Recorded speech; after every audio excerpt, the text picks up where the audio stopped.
இந்த செய்தியை உங்களுக்காக வழங்குவது அருண் மசாலா. 1983 ஆண்டிலிருந்து தரத்துடன் தன்மை மாறாத அறுசுவை சமையலுக்கான அருண் மசாலா.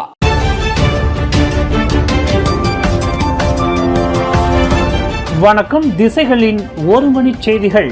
விமான நிலையத்தில் செட்டிங் முகப்பிடம் அமைத்து மோசடி. SPRM விசாரணைக்கு ஒத்துழைக்க தயார்.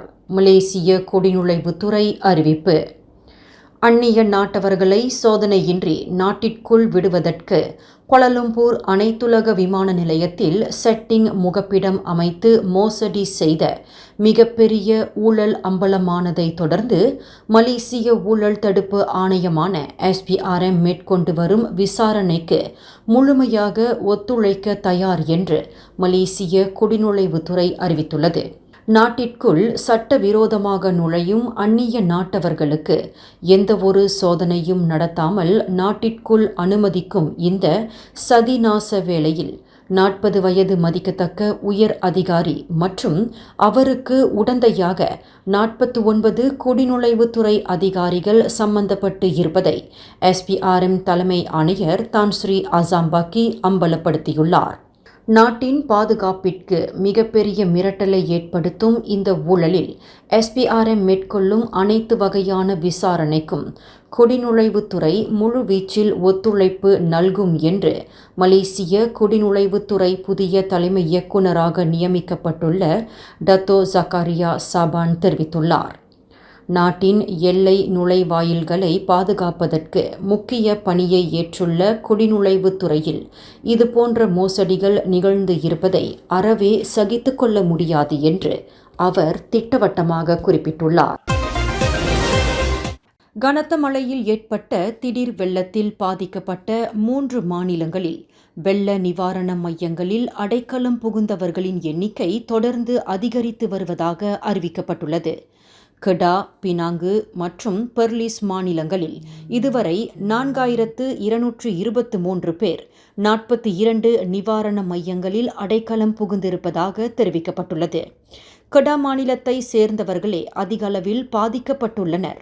அந்த மாநிலத்தில் 2882 பேர் நிவாரண மையங்களில் தஞ்சம் புகுந்து இருப்பதாக அறிவிக்கப்பட்டுள்ளது. குளோபல் ஈக்வான் ஹோல்டிங்ஸ் நிறுவனத்துடன் தொடர்புடையவர்கள் என சந்தேகிக்கப்படும் 5 பேரை தாய்லாந்து புக்கிட் கயு ஹீத்தாம் எல்லையில் நேற்று மாலை 6 மணி அளவில் கைது செய்த போலீசார் அந்த நிறுவனத்தின் சின்னம் கொண்ட மோட்டார் ஹோம் எனப்படும் தங்கும் வசதி கொண்ட 2 ஆடம்பர வாகனங்களை கைப்பற்றினர். அந்த 2 வாகனங்களையும் அவ்விடத்திலேயே போலீசார் பறிமுதல் செய்ததாக போலீஸ் படை தலைவர் தான் ஸ்ரீ ரசருடின் ஹுசேன் தெரிவித்துள்ளார்.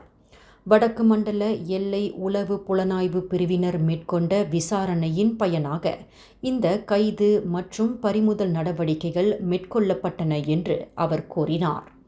ஸ்லாங்கூர் மற்றும் நெகிரி சம்பிலானில் உள்ள 20 சமூக நல இல்லங்களில் துன்புறுத்தலுக்கு ஆளானதாக நம்பப்படும் 402 சிறார்கள் மீட்கப்பட்ட சம்பவம் தொடர்பில் குளோபல் ஈக்வான் ஹோல்டிங்ஸ் நிறுவனத்தின் மீது சிறப்பு கவனம் செலுத்தப்பட்டு புலனாய்வு மேற்கொள்ளப்பட்டு வருவதாக IGP தெரிவித்தார்.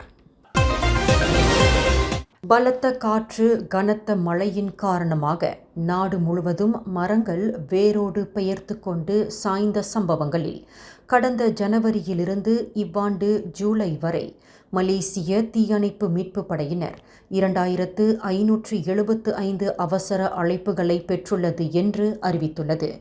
ஸ்லாங்கூர் மாநிலமே அதிகமான அழைப்புகளை பெற்றுள்ளதாக அது குறிப்பிட்டுள்ளது. ஸ்லாங்கூர் மாநிலம் 441 சம்பவங்களை பதிவு செய்துள்ளது. அதனைத் தொடர்ந்து பேரா 321 சம்பவங்களையும் சரவா 264 சம்பவங்களையும் பதிவு செய்துள்ளதாக இன்று வெளியிட்டுள்ள ஓர் அறிக்கையில் தீயணைப்பு மீட்பு படையினர் தெரிவித்தனர். மொத்த சம்பவங்களில் 8 மரணங்கள் நிகழ்ந்துள்ளன. 27 பேர் காயமுற்றனர்.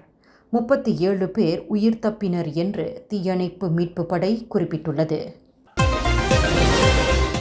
மத்திய கிழக்கு நாடான லெபனானில் பேஜர்கள் வெடிப்பு நடந்த ஒரு நாளுக்கு பிறகு வாக்கி டாக்கிகள் வெடித்ததில் 20 பேர் கொல்லப்பட்டுள்ளனர்.